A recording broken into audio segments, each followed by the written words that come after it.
Nuestro tercer ponente de la tarde es José Manuel Rico. José Manuel es catedrático de Ecología en la Universidad de Oviedo, codirector de la Cátedra de Cambio Climático, que coorganiza todo esto, y decano de la Facultad de Biología. Ha desarrollado su investigación en ecología del medio marino, en especial en comunidades de algas y entre ellas de la desaparición de los bosques de laminarias en la costa de Asturias, un tema que muy probablemente esté relacionado con el aumento de la temperatura del mar. También trabaja en olas de calor marinas, especies exóticas y servicios ecosistémicos. Participa activamente en actividades de divulgación científica sobre todo ello y forma parte del Comité de la Agencia Europea de Medio Ambiente sobre especies invasoras. Además, es docente en la Facultad de Asignaturas sobre Acuicultura, especies invasoras en el medio marino y evaluación ambiental. Todo tuyo. Muchas gracias. Bueno, primero, como estoy aquí en representación de la Cátedra de Cambio Climático, yo soy codirector, José Luis Rodríguez Gallego, ahí en la parte del fondo de la sala, es el otro codirector. Estamos especialmente, yo diría que honrados de esta colaboración en The Conversation y la Cátedra de Cambio Climático, del apoyo de la Consejería, que, como decía, es de verdad que ha sido entusiasta desde el principio, nos sentimos muy arropados. Hoy, en concreto, además, del Festival de Cine de Gijón y del Ayuntamiento de Gijón, para darnos esta oportunidad. Y yo lo que estoy es abrumado, porque a mí lo sencillo es dar clase y lo sencillo es hacer investigaciones, pero estoy abrumado y muy contento de la compañía que tengo aquí en la mesa, de Marta y de Florenci, porque, bueno, abrumado, entre otras cosas, porque van a poner de manifiesto mis carencias, porque Florenci es un profesional de la comunicación referida al clima, y Marta es una actriz, eso me produce una envidia enorme, porque es que es capaz de sentir vidas ajenas, cosa que me parece realmente dificilísima. Es decir, meterse en un papel y hacerlo propio me parece una cosa completamente de otro planeta. Y yo lo que les voy a intentar es dar digamos que las bases científicas. Ahora lo entenderán. Voy a basar todo lo que les voy a contar en una cosa que se llama el principio de asimetría de la estupidez. Luego se lo explico al final, para que se queden con la cuestión. Voy a empezar contándoles una verdad y luego les voy a contar varias mentiras. La verdad es muy sencilla. Piensen que hay 3 planetas bastante semejantes en el sistema solar, que son Venus, la Tierra y Marte. Son relativamente parecidos en cuanto a su densidad, no hay mucha diferencia de tamaño, Marte es el más pequeño y la Tierra es el más grande, pero están dentro de un rango bastante parecido y, sin embargo, tienen diferencias climáticas totalmente increíbles. La temperatura superficial de Venus es de 400 grados centígrados, la temperatura superficial del planeta Tierra es de 15 grados centígrados, aproximadamente la media, y la temperatura superficial de Marte anda como por menos 20 o por menos 30. ¿Y cuál es la razón para estas diferencias? No es la distancia al Sol, como podría parecer. La distancia al Sol solamente explica el balance entre la cantidad de energía que se recibe, que procede de la radiación solar, y la cantidad de energía que emite cada planeta, como cualquier cuerpo que se calienta, que una parte de la energía la devuelve al espacio. Pero si calculáramos ese equilibrio, y yo a mis alumnos de cuarto se lo hago calcular, es muy sencillo, no vamos a meternos con las fórmulas, pero es muy fácil de hacer. La temperatura media de Venus debería andar alrededor de los 80 grados centígrados, les dije que era 400. La de la Tierra debería ser menos 18, es 15. Y la temperatura de Marte debería ser algo así como 5 bajo cero, una cosa parecida. Y les he dicho que es menos 20. ¿A qué se debe la diferencia? Es decir, ¿por qué Venus es tan cálido? La Tierra, afortunadamente, está justo en el rango de temperatura que permite la existencia de agua líquida, que por lo que sabemos hasta ahora es la única razón que puede permitir la existencia de vida, porque no conocemos vida que no esté sustentada por la presencia de moléculas de agua en estado líquido, y en Marte no, a la presencia de una atmósfera.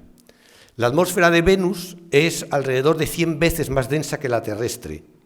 La de la Tierra la tomamos como referencia, tiene densidad 1 por comparación, y la atmósfera de Marte es más o menos unas 100 veces más tenue que la de la Tierra.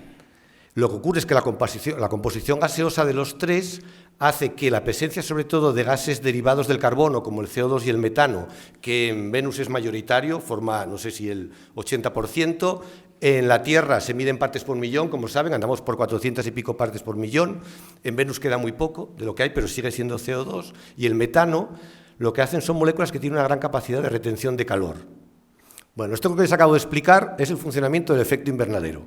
literalmente, sin meternos en muchos cálculos ni muchas complejidades, que es un fenómeno natural de cualquier planeta con atmósfera.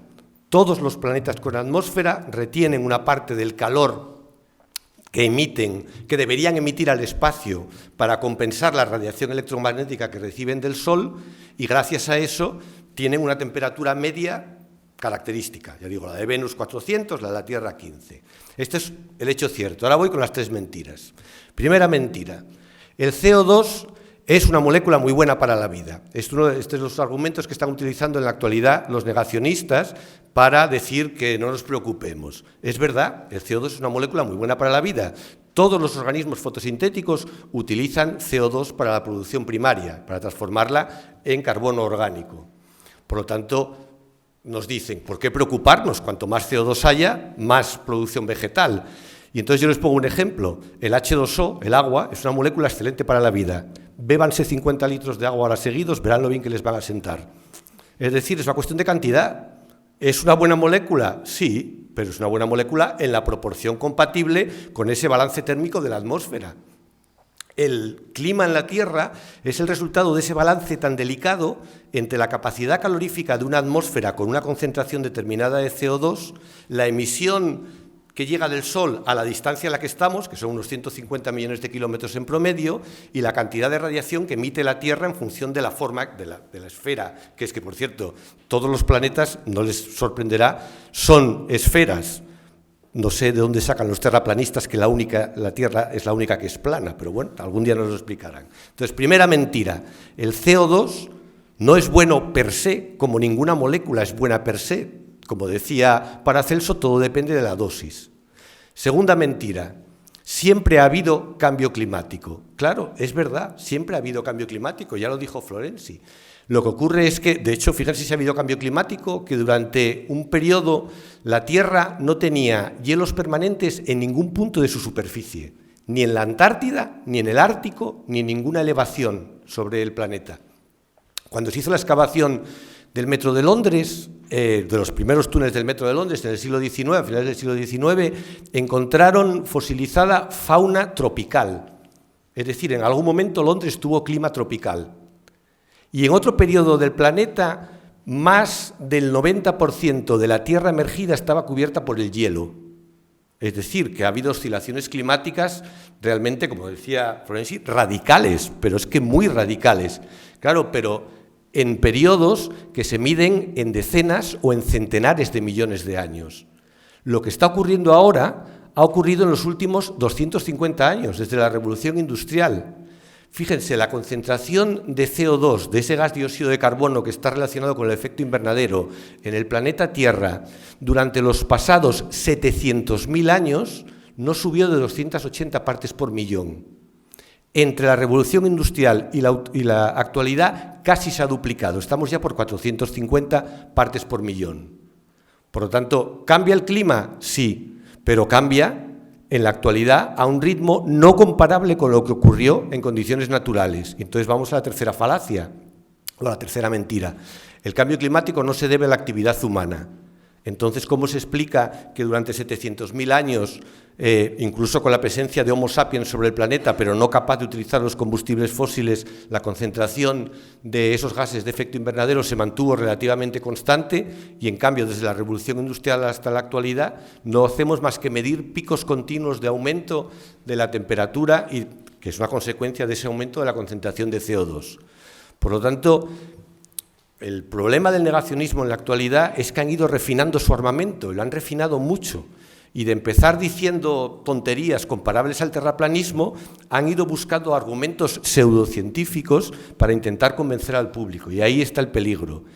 Y por eso les invocaba, y con esto termino, el principio de asimetría de la estupidez, que dice que cuesta muchísimo más rebatir una tontería que enunciarla.